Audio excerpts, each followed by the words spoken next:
Right, everybody's played one game apiece. Now it's time for the second round of matches. Mumbai Indians, Kolkata Knight Riders is where our attention lies on ESPN Cricket for T20 Time Out, powered by Intel. The defending champions, true to their nature, have lost their opening game, but they come up against a side they just do not lose against. 21 wins out of 27 for Mumbai against KKR. It's a better record than anyone else in the IPL, and they won 9 out of the last 10. All indications that Mumbai should pick up their first points, but stranger things tend to happen in the early parts of the tournament. I'm Raunak Kapoor. Dale Steyn still with me. We've decided to give Dale and much of our viewership a break from Sanjay Manjrekar, which has been long overdue. Otherwise, I don't know what Dale would have done. So I've decided to reduce the average age, Dale, and bring in the wonderful company of Irfan, Patan, and Deep Dasgupta. I hope you're all set to spend the day with them. As against Sanjay now, I think needs a little break. Yeah, I'm very excited to see some new faces. Yeah. Sanjay's great, though. I love Sanjay. He's been great. I like how you just managed to squeeze that in. Irfan, it's a very warm welcome to you as you kickstart a week for us on ESPN Cricket for T20 Time Out. All well, all set? All set. Thank you. Good to be back. This is where my journey was started, actually. Started with, I remember, run order, and then yes. Now good to be back. Just looking forward to it.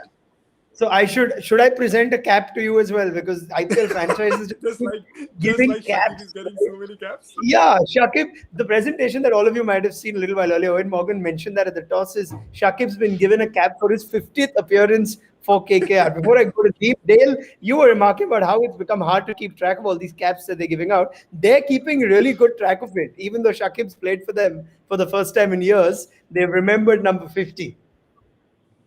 Yeah, it's nice, like you want those memorable things. I think at the end of the day, some guys love that memorabilia. They want to go back home, as long as it doesn't look too much like the purple cap. And then I start to get confused. I'm like, is he wearing the purple cap, or is it the 50th cap? Like, I don't know. But like, it's good to see that management are making these little things for players, because at the end of the IPL, you want to go home and give your family something. I know my dad loves my caps and my playing shirts. So it is nice. It's a nice thing. Brilliant. I hope you're keeping track of how many you've played for RCB and how many you played for Sunrisers, in case you want to go back to them. At least you know they kept the right count. All right. Deep Dasgupta is here as well. Evening, Deep. And we discussed something before the tournament started. How do you stop the Mumbai Indians? And one of the things I think suggested was to try and win every toss against them. So far, it's what's happening. Mumbai have lost their second toss. They're going to be batting first again in Chennai. True, but then it's the first half of the season anyway. So first half of the season, might as well not play the first half or the first few games. They can start from round 3, round 4. That's how it goes for MI. So yeah, I'm not surprised, and I'm sure they're not first of that either. I'm sure they would be thinking about it, but they're also aware that with all those starts, they still end up winning more games than most of the other franchises. This is such a unique thing, Irfan, right? That Mumbai, even if they lose a few games at the beginning, nobody's worried. Mumbai are worried, are worried. But sometimes, will it catch up at some point? Will this be a closer IPL, no home venues, all that? Would Mumbai at all be bothered that they don't start well? Yeah, look, it has to catch up, and if it can catch up for Mumbai Indians, it has to be this kind of season where they're not playing majority of the games in Mumbai. Where they like it so much. Nice bounce, good pitches. Now they're going to get pitches in Chennai. They're going to get, I think, 3 matches in Delhi, which they don't enjoy it as well historically. So I think if one season which had to go bad, it might happen this season. But they are a strong side. They have players. They can play in any condition, which is for sure. But if they play 2 leg spinners, I feel they need to start playing 2 leg spinners together. Yeah, that's an interesting one, because we wanted to think of whether Mumbai need to start doing things differently. Now that they're playing in Chennai, now that they're playing in conditions which are not what they traditionally pick their squad for, but they've made just the one change, and Quinton de Kock is available after flying in with the rest of the South African team. He's completed his quarantine protocol, so he's available and comes in straight away for Chris Lynn, who did get some runs in the last game, but that's just how this team sets up. Quinton de Kock was always going to make his place the minute he was available. There's no second leg spinner in that though, Dale, and there's no room yet for Adam Milne. I don't know if he's available, or Nathan Coulterell. They've stuck with young Marco Janssen, so They have both South Africans in that overseas four. Would you have been tempted to go the way Irfan said, maybe bring in an extra leg spinner, do something different after that opening day defeat? I think they would be tempted to bring in the extra leg spinner, but knowing Mumbai, they're such a strong outfit, and I think the nice thing about Mumbai is they love to show confidence in the players that they've got. So they don't do massive, drastic changes. They made one change, which we all thought was going to happen. Quinny was always going to slip in once he was available, and Chris was going to, and Linny was going to take a seat. And he had a great game. Linny got 50. And that's good for them because they know if something happens to Quinny or somebody like that, he can step in. He's got some form. He's got some runs. But they like to pick a team that they're going to run the tournament with. A lot of the time, they use the same team going through. And it's nice to see that they lost that game the other night very closely, though. So they didn't need to make big changes. They don't feel like they need to make big changes to win tonight. They made the one change, and hopefully that will be good enough for them tonight. It looks a strong team, Deep, regardless of whether you make changes or not. But what's required of the Mumbai Indians here? Is it about just change in how they play because they're going to be playing in Chennai? Just thoughts on whether it's only a matter of time before we see Mumbai get things right, or these pitches can test them? These pitches will test them, not can. They will test them. There's no two ways about it because most of the games, I think 9 out of those 14 games are on slowish tracks.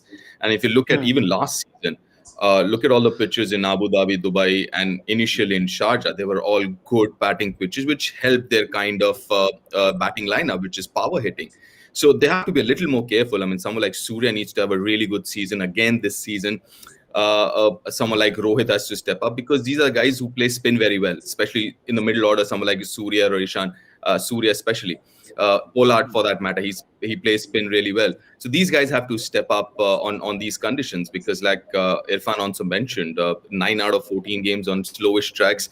They will be tested. They might need to change their approach a bit because again they're going with the same combination they had last season or they've had before, especially when they were playing at Wankhede, their home, with 3 out and out seamers. They might just want to change it. And when you talk about 2 leg spinners here, you've got someone like Piyush Chawla who can bowl in the power play as well. So if you're playing with just 2 seamers also, it's not that your spinners can't bowl in the power play. So you have bowlers to bowl in the power play. Maybe they're waiting for Hardik to start bowling again. Maybe he's not going to bowl again today. Once Hardik again starts bowling, then also that part of the jigsaw puzzle is also solved. Okay, Irfan, you're the one who wants them to play 2 leg spinners. Now, they have the option of Piyush Chawla this year, but just looking at the games in Chennai, Chahal's gone wicketless, Rahul Chahar went wicketless, Varun Chakravarti went wicketless, and you've had the pacers or the cutters tend to be more effective. It's not been like the wrist spinners are getting a lot of wickets at Chennai. Can you explain that? Yeah, look, obviously you always want, especially when the pitch is turning, you want your finger spinners to do really well. Generally, that's what happened in Test cricket when the ball is start turning. We saw that against England, how finger spinners like Akshar Patel did really well. But when it comes to leg spinner, why I'm saying they need to play 2 leg spinners, because Piyush Chawla is a different kind of leg spinner who bowls really fast leg spins, and he's got an amazing googly as well. And obviously, don't forget that he's got one of the most experiences in terms of playing IPL cricket. So that's why I'm very keen for him to play and 2 leg spinners together. Yes, it hasn't worked so far with the numbers you mentioned so far, but just the 1 match each. So as the tournament progresses, as more matches comes into play, I think those wrist spinners will make a big impact. Okay, Deep, between Chawla and Rahul Chahar, have Mumbai made the right call to start with their regular leg spinner, or could there have been a case to play Piyush Chawla ahead of Rahul Chahar? No. Rahul Chahar, I think he's been so good for them over the years. He made his debut and he was very good for India as well. Come on, he replaced Chahal in the Indian side. So I think he's in good form. This one-off game, you can't be that harsh. One-off game, and especially in this format. Okay. They said, Rohit Sharma said at the toss, Dale, that they were perhaps 20 below par in that last game, the opening game against RCB. Quinton de Kock's return, Chris Lynn took a little time to get used to it, but Quinton de Kock's been such a big player for them. He didn't quite have the same time of it at RCB, but after that, once he got traded here, he's just been a massive player for Mumbai. His return should help things, at least for Rohit Sharma with the bat. Yeah, we saw Chris just struggle the other night. Even though he got 50, he was still struggling to strike it. When he did hit the ball in the sweet spot, it went out of the ground. But so hopefully Quinny doesn't have that issue tonight. But Quinny's the kind of guy that he could leave his bat lying around in the garage for 2 months, pick it up and go and smash 100. That's the kind of batsman that Quinny is. And playing for Mumbai, I think he's already won 2 or 3 trophies with Mumbai. So they absolutely love him there. He's been captain of the Proteas with South Africa, so he runs things from the back. He's able to control things there. But the guy's a wizard when it comes to the bat. I'm excited to get him out there tonight and watch him bat straight away. He's a big one, isn't he, Deep? In terms of just the balance he gives, keeper batsman. Ishan Kishan did a job. There's something about Quinton de Kock which just makes this team even more formidable. Yeah, he makes it look effortless. I mean, listen, he's one of the best in the world in white ball format, maybe one of the best even across all 3 formats. But having said that, again, this pitch, for me, I think the couple of games that I've seen in Chennai this season, it's a pitch for the new ball, right? As a batsman, you want to capitalize as long as the ball's new, it's coming onto the bat. But in the second half, it gets slower. And then, stroke making or shot making becomes that much more difficult. So that would make someone like Quinton de Kock that much more important for Mumbai Indians. When they've got so many stroke makers, Irfan, they're so used to playing on grounds like the Wankhede. Can you start changing plans now and start saying, okay, everybody can't just play the same way like you used to play at the Wankhede Stadium. We need a different kind of batting approach here. And that maybe involves guys playing a little differently. Is that at all a thought you would entertain, looking at the pitches in Chennai and in Mumbai's batting?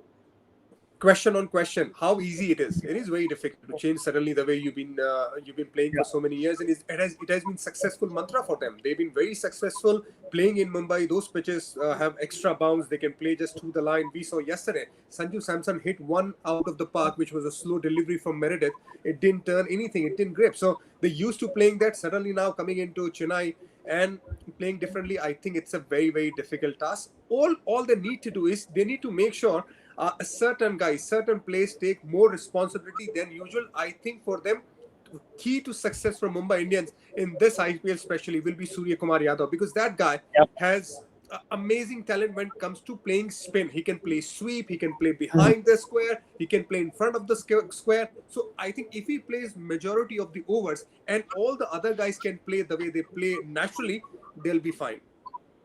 Okay, fair enough. Now the challenge for spin in Kolkata's ranks features Harbhajan Singh, bowled just 1 over in that last game. Now, would he have bowled more if David Warner wasn't out so soon? But Irfan, it looks like there's still not just room for Harbhajan in IPL sides at age 41, but there's room for him to start in the 11. He's been given this vote of confidence ahead of even playing Sunil Narayan as the off-spinner options that they have. Are you expecting Harbhajan to have a big role, or could it also again be just the 1 over and then Bhaji goes missing again? He will be itching to bowl against his ex-team, Mumbai Indians. He will be itching. He would have wanted to bowl those 4 overs. He would have bowled 5. They were allowed. So don't worry about that. So I think there is definitely a role for Harbhajan Singh. His experience, he can help out Varun Chakravarti as well, and he can help out other bowlers. He's a good sign for the side comparatively. The kind of experience he brings in. It's a very cheap buy for KKR.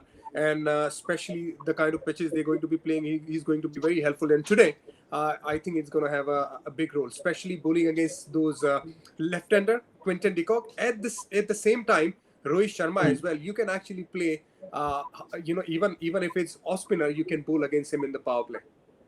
Yeah, if Ishan Kishan comes in at 3, that's 2 left-handed options. They've got Dale, and Harbhajan strikes you as the kind of guy who doesn't mind making an appearance or an impression against a former club, a former side.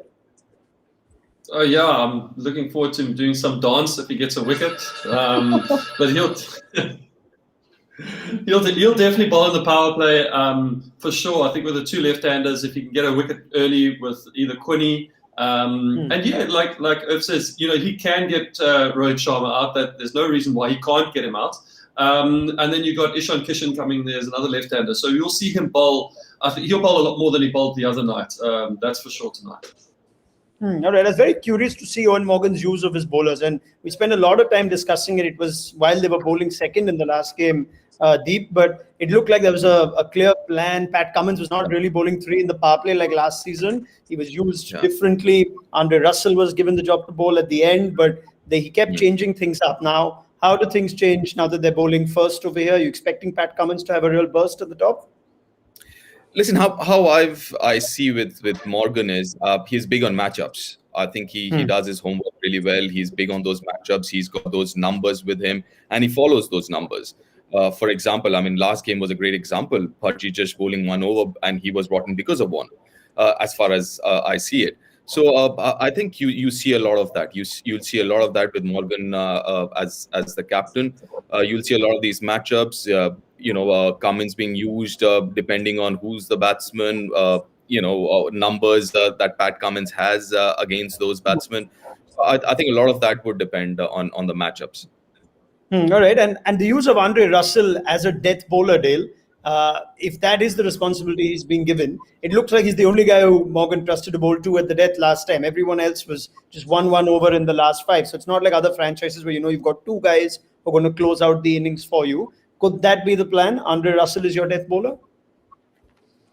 I mean, I think the other night Morgan was kind of like Deep said, he had his matchups that he wanted, but then also I think that he was kind of not winging it, but he was playing it how he felt. So if he felt like this guy was a good matchup for that moment, then he'd do that. And then when he got into the back end of the innings, he just felt like Russell was the guy with that round the wicket wide plan that was going to work for him. So he ran with it. That might not be the case tonight. We might not see Russell bowl 4 overs at all. We might only see him bowl 2. I'm interested to see Pat Cummins bowl in the first 6 to somebody like Quinny and Rohit. I know both of them love pace on, and if that's Morgan's plan, I think both Rohit and Quinny are going to enjoy that. So it's going to be interesting to see how Owen goes about captaining the team tonight, because it's different to the way that he did it the other night. They're bowling first, so we'll see how that goes. And quickly, if I may add, if you look at Pat Cummins' natural length, it's a little back off length, right? It's a very typically wide ball length, and both Quinton de Kock and Rohit, they actually wait for that length. So that'll be very, very interesting. That's a very interesting matchup, as Dale mentioned. Cummins versus Rohit and Quinton de Kock. Yeah, it was interesting that he didn't bowl Pat Cummins straight through in the power play. Irfan, this is a difficult team to predict. Actually, last year, if you remember KKR, they were doing all sorts of things, weren't they? They were withholding Sunil Narayan towards the end. You had no idea who's going to bowl. Changing the captain in between. Changing the captains. They were a really hard team to figure out and follow. In contrast to that, the last game, it was almost very efficiently done. Normal batting order, and even the bowling changes. I'm trying to think of what you've made of Kolkata after their first game. Are they a difficult side this season, given how unpredictable they can be? Look, it's a good side. To be honest, what I want from KKR to do is let Dinesh Karthik and Shakib bat number 3 and 4, because if not 3, if Tripathi has done well, then 4 and 5. Then the Morgan and Russell can finish the game because they have that firepower. But in terms of middle overs, they need to make sure they give chances, more overs to Dinesh Karthik and Shakib, because they can play, both of them spin really well. So if they do, I think they're still trying to figure it out how they're going to go about it. But I think that will be the case majority of the time. And if they do that, it's a pretty decent side this season. Even though they don't feature in my top 4, but they're a good side. Okay, now Shakib's an interesting one. Now Sanjay and Dale had weighed in on this big time. We thought Sunil Narayan was going to walk into this 11, but maybe I'll get a comment from both of you. Are you happy with the Shakib selection, Deep? It looks like that's the way the team wants to go for now, but it's keeping a player like Sunil Narayan, who we thought for a large part of his IPL career would never be in doubt on whether he makes the 11 if fit and available. True. I mean, that was surprising. But again, as Irfan and Dale will tell you, I mean, a lot also depends on what happens the week, 10 days before the tournament starts, the form. You look at somebody in the nets, how they're, placed mentally, what kind of form they are. And they must have seen someone like Shakib in really good form, bowling well, batting well, hitting the ball well. And this KKR team has Ian Morgan written all over it. The way they approached in the last game, with the batting approach, it was so much like what we see England doing in T20 and rather in white ball cricket. So I don't think they, and also if you look at Morgan, he doesn't change the England side a lot, right? So I don't see you'll see a lot of changes with KKR this season. He will back his players. He will go with the players that he's picked more often than not. And the approach is going to be almost the same. And we saw that in the last game. Rahul Tripathi had a job to do. He did it beautifully.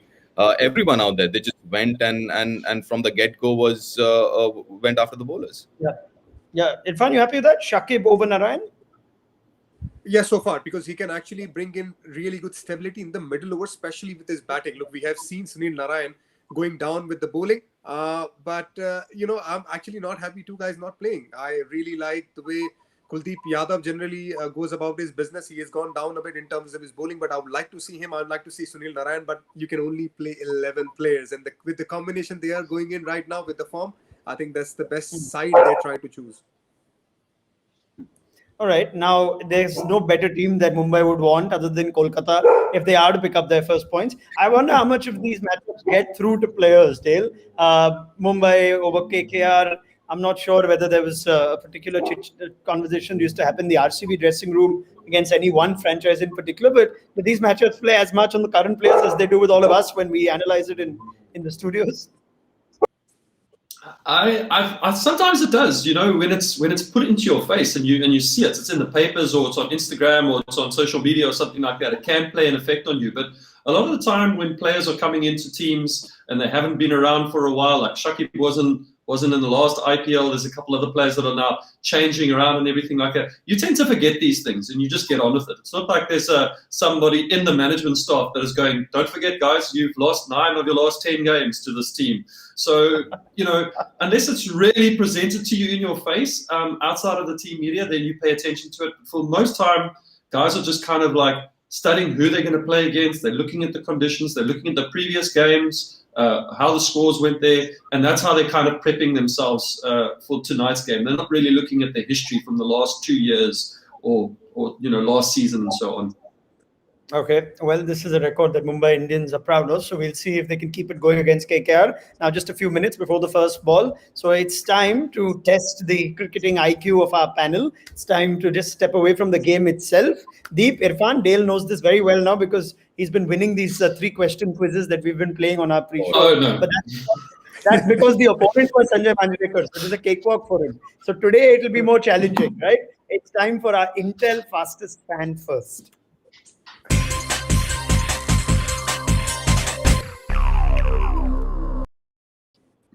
So it's very simple. I'm going to ask a question. Whoever knows the answer, just put your hand up first, right? And the only thing you get is bragging rights on the panel. No gifts from my end to you. My question only is a gift to you. So here's our first question. Very simple. Who was the Mumbai Indians top scorer in the first match against Bangalore? We've almost given it away on the show already. Who was the... Okay, Deep, put his hand up first. Yes, Deep? Chris Lynn? Yes, Chris Lynn is correct. Wow, look at that. Where did you get the crowd from? Yeah, we got everything. We got like a socially distanced crowd also, virtual crowd. Anyway, so that's right, 49. Highest score, Chris Lynn. The Deep takes a lead. See, Dale, it's not as easy without Sanjay. Right, let's go to the next question, shall we? And was up quickly there too. Okay, which current KKR player is also the second leading wicket taker for Mumbai Indians? Irfan's hand is already up. Irfan. Baji? Yes, absolutely right. Harbhajan Singh, 127 wickets. That's an excellent answer. Dale is amazed. Dale's like, this has not been like this in the last week. What's the score? What's the score of Dale Steyn? I would like to know. Dale's won pretty much every day. Every day he's beaten. No. I somehow managed to get one right. I don't know how, but anyway. I was asking because this is my first time, so. Yeah, but that's because Sanjay used to always eliminate one wrong answer, and then Dale used to have that one extra option removed. The easy option. Yeah. Okay, well done. Harbhajan, second highest wicket taker for Mumbai in IPL history after Lasith Malinga, of course. Let's go to our last question, shall we? Let's see if Dale can nick one. Now, this is for you, Dale. The highest partnership for Mumbai was recorded in 2012 between Rohit Sharma and which South African batsman? The hint I can give you is it was against KKR. Deep is already up, right? Deep. I think it's JP Dumini. Not JP Dumini. So let's go to Dale and see if you know. Dale, you had your hand up. Was it? Did you think it was JP? No, I've got it wrong. I'm not even going to try. I was going to say Richard Levy, but I don't think it's right. No, not Richard Levy. Not Richard Levy. Irfan, would you like to guess which South African batsman and Rohit recorded their highest partnership for Mumbai? Oh, and I can't remember who else played. Yeah, it was 167 against KKR. Dale, you can have one more crack at it. I'm sorry, I'm just going to throw a name. Herschel Gibbs? Yes, Herschel Gibbs is correct. So well done. I thought, Oh, well done, Dale. yeah, we'll give it to you, David. You can have a second crack at it, no problem at all. So it was Herschel Gibbs. Right, that was fun. Thank you very much to Irfan, Dale, and Deep. So 1-1-1. That's a respectable end to this scorecard. Good. So let's pick up this chat, gentlemen. It's already 7:30. So let's pick up the chat at the end of the 20 overs on ESPN Cricket for T20 Timeout, powered by Intel. Dale, Irfan, and Deep will be with me to look back and see how many Mumbai Indians have got. So do join us then.